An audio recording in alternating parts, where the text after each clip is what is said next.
bersedia mendengar.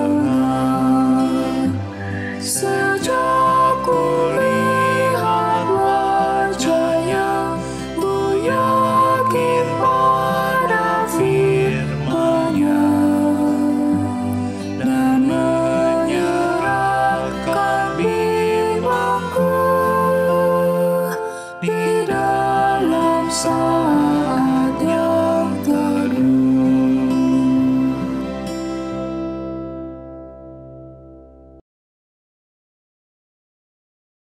Mazmur 72 ayat 3 dan 4. Demikian firman Tuhan.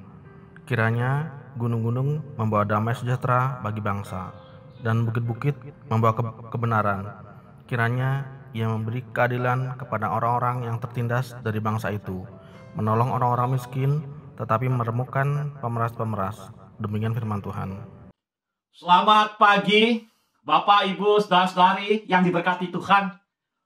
Apa kabar di tahun 2022 ini? Baik? Sungguh baik? Amat baik? Atau apalah, yang penting kita selalu merasakan sukacita kehidupan. Tema persekutuan doa pagi hari ini adalah trilogi kehidupan. Trilogi adalah satu gagasan yang mempunyai 3 babak. Menarik ini. Kita akan teruskan nanti. Bagaimana 3 babak kehidupan kita dengan didasari oleh bacaan Alkitab Efesus pasal yang keempat ayat 17 sampai pasal 5 ayat 1. Sebelumnya, mari kita berdoa. Bapa di dalam surga, kami bersuka cita bahwa di tahun 2022 ini kami masih diberikan kekuatan, kesempatan, sukacita. Dan yang lebih bahagia lagi, kami masih bisa persekutuan doa pagi secara online. Biarlah hari ini, seperti hari-hari yang sudah kami lalui, kami boleh membaca Alkitab, merenungkan kebenarannya, dan melakukannya dalam hidup kami. Dan kami siap untuk itu ya Bapa. Pimpinlah hamba-Mu agar ia boleh berkata-kata seturut dengan kehendak-Mu. Dalam nama Tuhan Yesus Kristus, kami berdoa. Amin. Mari kita memperhatikan sama-sama. Bacaannya panjang. Saya akan mencoba membacanya dengan gaya bercerita. Efesus pasal yang keempat, ayat yang ke-17. Sebab itu kukatakan dan kutegaskan ini kepadamu di dalam Tuhan. Jangan hidup lagi sama seperti orang-orang yang tidak mengenal Allah dengan pikirannya yang sia-sia. Dan pengertiannya yang gelap jauh dari hidup persekutuan dengan Allah. Karena kebodohan yang ada di dalam mereka dan karena kedegilan hati mereka. Perasaan mereka telah tumpul sehingga mereka menyerahkan diri kepada hawa nafsu dan mengerjakan dengan serakah segala macam kecemaran. Tetapi kamu bukan demikian. Kamu telah belajar mengenal Kristus. Karena kamu telah mendengar tentang Dia dan menerima pengajaran di dalam Dia menurut kebenaran yang nyata dalam Yesus. Yaitu bahwa kamu terhubung dengan kehidupan kamu yang dahulu.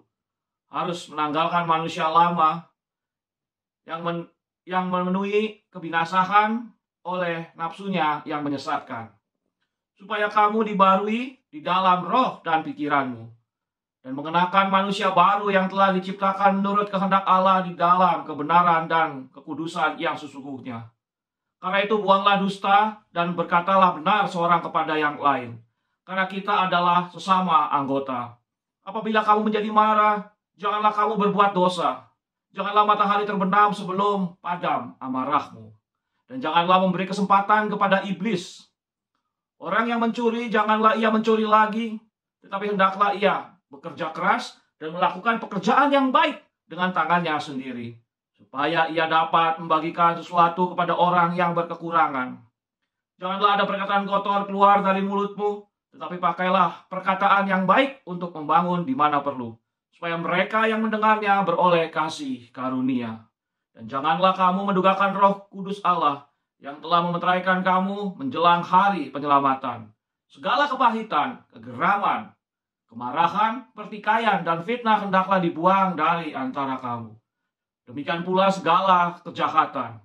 Tetapi hendaklah kamu ramah seorang terhadap yang lain, penuh kasih mesra dan saling mengampuni, sebagaimana Allah di dalam Kristus telah mengampuni kamu.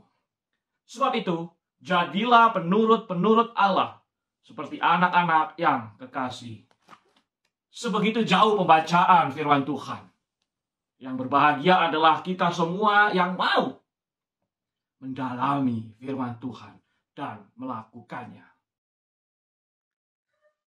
Jadi, Bapak, Ibu, saudara-saudari yang diberkati Tuhan, seperti saya katakan tadi di awal, bahwa kehidupan kita mempunyai 3 babak, trilogi. Ya, masa lalu, masa kini, dan masa depan. Bagaimana kita menjalani kehidupan kita pada babak yang masa depan itu adalah yang penting. Tetapi kita juga perlu memperhatikan masa lalu, masa kini juga untuk membangun masa depan yang lebih baik. Untuk itu, ketika kita tadi membaca Efesus pasal yang keempat, ayat 17-51, di situ banyak sekali diperhatikan bagaimana Rasul Paulus menceritakan kehidupannya yang baru. Bagaimana ia mencoba untuk memaksimalkan kehidupannya yang baru itu ke depan menjadi lebih baik. Ia tidak melupakan, tidak menghilangkan masa lalunya sebagai Saulus. Tapi setelah ia menerima Yesus, ia mengarahkan hidupnya sebagai hamba Kristus. Bagaimana dengan kita? Bagaimana ketika kita mencoba untuk membangun kehidupan baru? Kita telah diberikan hari yang baru. Maka mari kita perhatikan kehidupan kita. Trilogi kehidupan Paulus menarik. Ayo kita perhatikan bagaimana trilogi kehidupan Paulus. Ini dia. Siapa sih yang tidak kenal Paulus pada masa lalunya? Ia adalah seorang tokoh penting yang menangkap pengikut Kristus. Bahkan ketika Saulus dirajam, dihukum. Stefanus, maksudnya, ketika Stefanus dirajam, dihukum, Saulus ada di situ. Masa lalu Paulus adalah Saulus. Tetapi setelah ia menerima Kristus, ia sungguh-sungguh mengubah hidupnya. Ia sungguh-sungguh menjalani kehidupannya dengan baru sebagai pengikut Kristus. Ia melupakan apa yang ada di belakangnya. Ia belajar dari apa yang ada yang telah dilewatinya. Dan kini Saulus menerima Kristus sebagai Tuhan dan Juru Selamatnya. Ia memberitakan Injil Yesus Kristus di jemaat-jemaat yang ia gembalakan. Dan dampaknya sampai saat ini. Kalau kita perhatikan kitab Perjanjian Baru, 30% lah kira-kira itu buah tangan tulisan Rasul Paulus. Belum lagi di kitab-kitab yang lain, kitab Rasul, ada nama Paulus disebutkan di situ. Nah, artinya Bapak Ibu saudari, jangan pernah malu kepada masa lalu kita. Belajar, perhatikan dari masa lalu kita, karena anugerah Kristus yang telah kita dapatkan. Maka kita melihat pada masa depan, Paulus telah menunjukkan identitas baru sebagai pengikut Kristus. Indah sekali trilogi kehidupan Paulus. Masa lalu, masa kini, dan masa depan. Bagaimana dengan kita? Setiap kita punya masa lalu. Setiap kita punya masa kini dan kepada kita diberikan harapan masa depan yang lebih baik.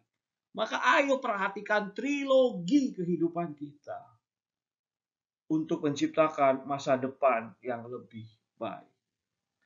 Bapak Ibu, saudara Tuhan, ayo kita belajar dari Rasul Paulus. Kita melihat bahwa bagaimana kehidupan Paulus masa menjadi Saulus ya. Hidup tanpa Kristus. Orang hidup tanpa Kristus itu gambarannya seperti ini. 3 gaya kehidupan tanpa Kristus. Ya. Pikiran yang sia-sia. Yang kita tadi baca ya, pikirannya sia-sia. Dengan pengertian yang gelap, jauh dari hidup persekutuan dalam Allah. Karena kebodohan yang ada di dalam mereka dan karena kedegilan hati mereka. Hidup tanpa Kristus, pikirannya itu sia-sia. Mereka tidak menyatakan kehendak Allah. Hanya ingin pikirannya, seakan-akan pikirannya itu yang paling baik. Kehendaknya itu yang paling benar. Tidak merasakan kehadiran Kristus dalam hidupnya. Lalu, pengertiannya gelap, selalu pembenaran diri sendiri. Pembenaran, padahal salah, tetapi selalu dicari alasan untuk pembenaran diri. Dan yang ketiga, jauh dari Allah. Ini menggambarkan bahwa hidup larut, dikendalikan, dipusatkan pada hawa nafsu, keinginan-keinginan daging. Kita boleh bersenang-senang, tetapi jangan sampai ketika kita senang-senang itu kita melanggar kehendak Tuhan. Kita boleh makan makanan yang kita sukai, tapi jangan gara-gara makan yang kita sukai kita jatuh ke dalam dosa, jatuh ke dalam pelanggaran. Jadi, mari coba kita melihat hidup masa lalu kita tanpa Kristus itu pikirannya sia-sia, pengertiannya gelap, larut dalam hawa nafsu, menjauhi keinginan Allah. Itu masa lalu kita. Dan setelah kita menerima Kristus sebagai Tuhan dan Juru Selamat kita, bagaimana dengan hidup kita? Ayo coba kita lihat Bapak Ibu. Bagaimana kehidupan kita setelah menerima Kristus? Sudah belum?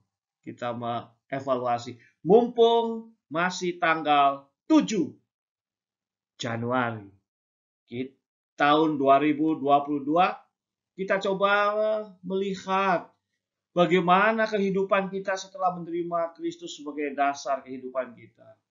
Kita mendengar Kristus melalui pembacaan Alkitab, melalui khotbah-khotbah, melalui perenungan. Dan saya yakin kita semua sudah menerima Kristus. Kenapa begitu? Karena kita tahu bahwa ketika kita menyebut diri sebagai pengikut Kristus, orang Kristen, maka kita seharusnya hidup dalam Kristus. Mendengar Kristus, menerima Kristus, dan hidup dalam Kristus. Lalu apa yang selanjutnya kita lakukan? Selanjutnya adalah kita bergaul akrab, karib, dekat, hangat dengan Kristus yang hadir melalui Roh. Kristus yang ada di sorga, yang baru beberapa minggu yang lalu kita peringati kelahirannya. Dan kita melihat Allah dalam kehadiran Kristus. Epifania. Melihat kemuliaan Allah dalam kehadiran Kristus di dunia ini. Maka kita pun seharusnya mengalami pembaruan. Roh dan pikiran kita menurut gambar Kristus yang adalah Allah yang menjadi manusia. Bagaimana dengan kita? Setelah kita menyandang predikat sebagai pengikut Kristus, apakah kita sudah mengalami pembaruan roh? Yang artinya mau dipimpin oleh kehendak Tuhan di dalam hati dan pikiran kita. Orang yang menerima Kristus, maka ia adalah manusia baru. Manusia yang menunjukkan gaya baru dengan konsisten menurut kehendak Kristus. Tutur kata, perbuatan, dan pikiran kita dikendalikan oleh kehendak Kristus. Diarahkan pada kemuliaan Allah. Bukan hanya memuaskan ego, memuaskan nafsu, keinginan-keinginan kita yang membuat kita jatuh dalam dosa. Masa lalu kita hidup tanpa Kristus. Setelah kita menerima Kristus, maka harusnya ada perubahan gaya kehidupan kita. Nah, coba kita lihat ciri-ciri manusia baru. Orang yang memperhatikan hidupnya menurut kehendak Kristus. Ayo kita buang dusta. Kita berkata yang benar. Benar tentang diri kita. Benar tentang orang lain. Jangan menambahi, jangan mengurangi fakta yang ada. Kalau salah, katakan salah. Kalau benar, katakan benar. Kalau orang lain harus dipuji, pujilah dia. Kalau orang lain harus ditegur, tegurlah dia. Tapi dengan kasih dan dalam ketulusan. Seorang yang menerima Kristus, maka ia akan berkata benar. Bukan membungkus keinginannya dengan kata-kata yang indah, padahal menjebloskan orang atau menyakiti orang. Yang pertama, ketika kita melihat trilogi kehidupan kita menerima Kristus, maka ayo buang dusta, berkata yang benar. Yang kedua, tidak dikuasai amarah. Bahwa kita bisa marah ketika melihat hal-hal yang tidak baik, hal-hal yang tidak seharusnya. Boleh marah. Marah itu juga bisa kok menjadi tanda kasih kita kepada orang lain. Tetapi kalau kita dikuasai amarah, dikendalikan amarah, maka marah itu akan menghasilkan buah yang tidak baik. Saya pernah marah, tapi saya tahu kenapa saya marah. Dan tidak dikuasai mengumbar marah-marah kita. Cukuplah marahnya untuk apa yang tidak kita setujui. Setelah itu, selesaikan. Jadi, jangan dikuasai amarah. Lalu yang ketiga, tidak memberi kesempatan pada iblis. Tadi ya, ketika kita tidak dikuasai amarah, maka kita bisa mengendalikan diri, menjaga hati kita memang panas mungkin. Pikiran kita memang mungkin emosi. Tapi ketika kita jadi dikendalikan oleh amarah itu, maka kita bisa menguasai diri. Tutur kata dijaga, perbuatan dijaga, tindakan dijaga. Itu artinya bahwa kita menerima Kristus. Allah melalui Kristus yang mengendalikan kita, bukan amarah, bahkan bukan emosi kita. Lalu yang keempat, tidak mencuri. Berhenti berbuat jahat dan lakukan yang seharusnya. Mencuri itu bukan hanya mengambil. Prinsipnya kan mencuri, mengambil yang bukan milik kita. Jadi bukan cuma barang. Mungkin ada waktu yang kita curi. Waktunya kita persekutuan, waktunya kita kebaktian. Waktunya dicuri itu ketika kita main handphone, waktu mendengarkan khotbah, waktu ibadah. Atau pikiran kita mengawang-awang kemana-mana. Itu juga termasuk pencuri. Karena ketika kita memberikan waktu untuk Tuhan bersekutuan, lalu pikiran kita kemana-mana, maka waktunya Tuhan berkurang untuk kita. Jadi jangan mencuri lagi, apapun bentuknya. Lalu yang kelima adalah jangan berkata-kata kotor. Tetap gunakan kata-kata yang membangun. Bapak Ibu saudara Tuhan, kata-kata yang diucapkan oleh lidah bibir kita ini bisa menjadi pisau yang tajam, menusuk, membunuh, menghabisi orang lain. Hati-hati. Maka perhatikanlah omongan kita. Lebih baik kita menggunakan kata-kata yang membangun. Kata-kata yang menginspirasi orang untuk bersemangat. Kata-kata orang yang membangun untuk hidup pulih daripada keterpurukannya dalam permasalahannya. Bukan dengan kata-kata yang kotor. Nah, yang keenam, menerima pimpinan Roh Kudus. Kita memang manusia yang lemah, manusia yang terbatas. Tetapi ketika kita melakukannya dengan penuh sukacita, maka Roh Kudus itu selalu menguatkan hidup kita. Nah, Bapak Ibu saudara Tuhan, ketika kita hidup tanpa Kristus, dan setelah kita menerima Kristus, ayo tunjukkan ke-6 ciri ini dalam hidup kita. Maka akhirnya trilogi kehidupan kita menjadi manusia yang baru. Setelah kita menerima Kristus, maka masa lalu kita yang penuh dengan kepahitan, kegeraman, amarah, pertikaian, fitnah, segala macam kejahatan dibuang, ditinggalkan, ambil pelajaran darinya. Kita menunjukkan gaya hidup yang baru, cara hidup pengikut Kristus yang penuh keramahan, penuh kasih mesra, dan saling mengampuni. Orang yang ramah adalah orang yang hatinya selalu merasa sejuk kepada orang lain. Orang yang ramah adalah orang yang bisa membuat orang lain nyaman ketika hadir di dekatnya. Dan ini juga berkaitan dengan penuh kasih mesra. Mau memperhatikan yang baik untuk orang lain. Mau mengusahakan yang baik untuk orang lain. Dan juga ada pengampunan. Dengan demikian, gaya hidup yang baru kita. Menjadi manusia penurut Allah. Manusia yang dikendalikan oleh kehendak Allah. Manusia yang dilingkupi oleh anugerah Allah. Tidak peduli masa lalunya kelam. Tidak peduli masa lalunya itu sia-sia.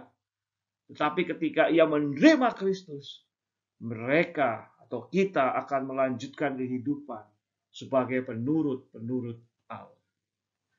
Nah, Bapak Ibu, saudara Tuhan, mari kita menunjukkan gaya hidup yang baru di tahun yang baru, tahun 2022 ini.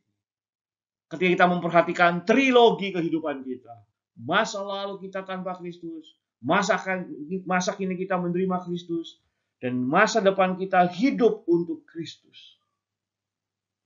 Memuliakan Allah dalam keluarga, dalam gereja, di pekerjaan, dimanapun berada. Itulah trilogi kehidupan kita. Perhatikanlah dengan baik. Amin.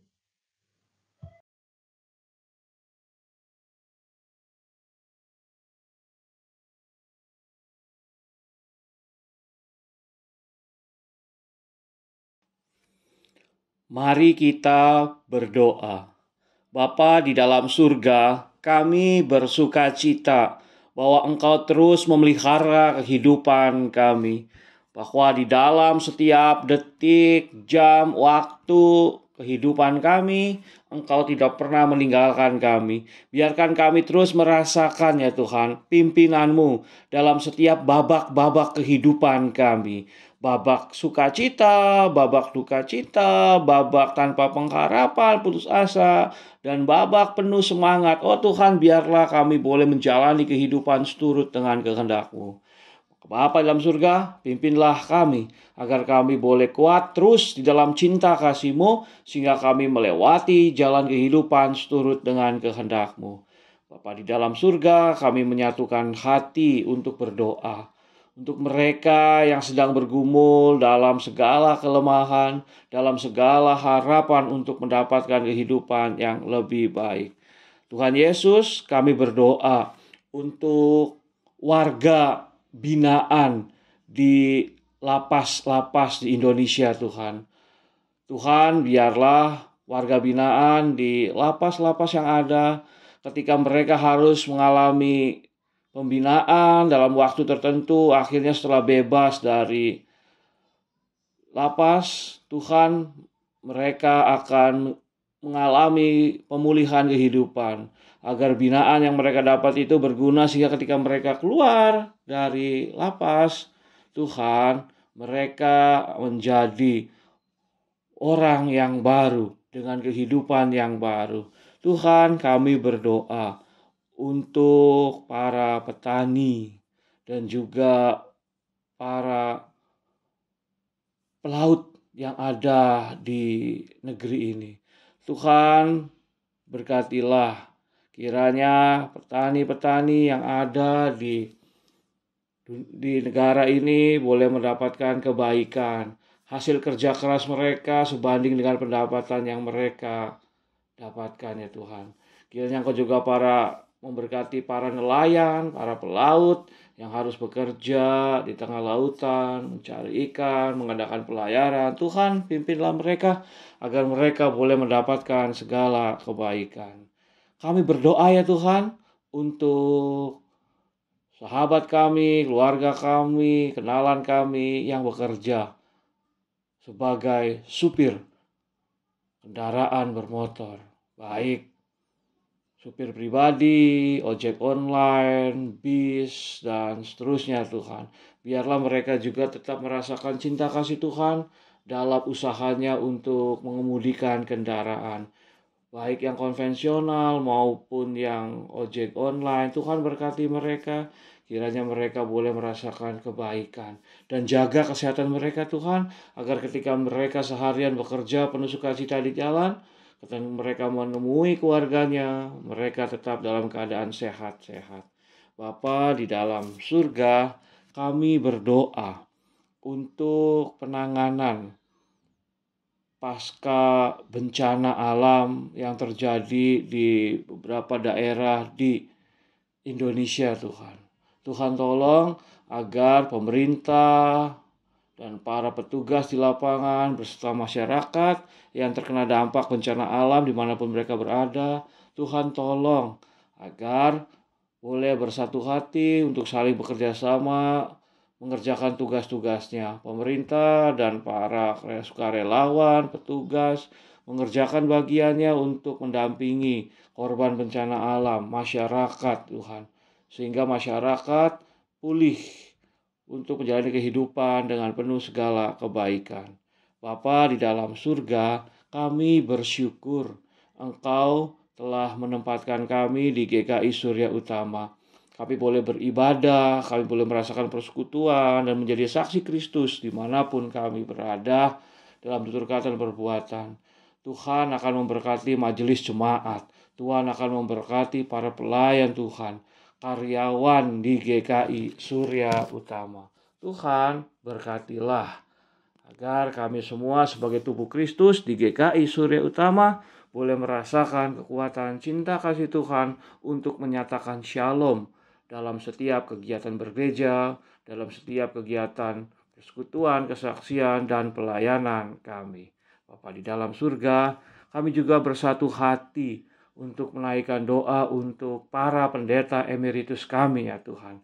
Tuhan, kiranya Engkau akan memberkati pendeta emeritus Adianto beserta dengan Ibu Sukma. Jaga kesehatan mereka, jaga kesibukan mereka, jaga pelayanan mereka dalam setiap waktu yang Tuhan berikan. Jaga juga anak-anak mereka dalam segala kekuatan dan cinta kasih Tuhan beserta dengan menantu dan cucu-cucu. Bapa di dalam surga, kami juga berdoa untuk pendeta emeritus Rashid Rahman. Kiranya Engkau juga memberkatinya bersama dengan Ibu Melinda, penuh dengan segala sukacita dalam tugas dan panggilan pelayanan yang masih dikerjakan oleh pendeta emeritus Rashid, penuh dengan sukacita, didampingi oleh Ibu Melinda, dan penuh dengan segala kekuatan. Tuhan juga memberkati Aurima dalam segala kesibukan, harapan, dan cita-citanya. Terima kasih ya Tuhan, Engkau menyatukan kami sebagai tubuh Kristus di GKI Surya Utama. Inilah doa kami. Dengarkanlah yang kami naikkan di dalam nama Tuhan Yesus Kristus. Amin.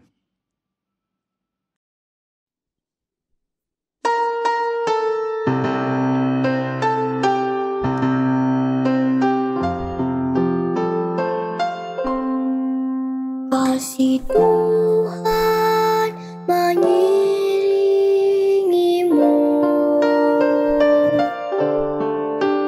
dan sayapnya melindungimu.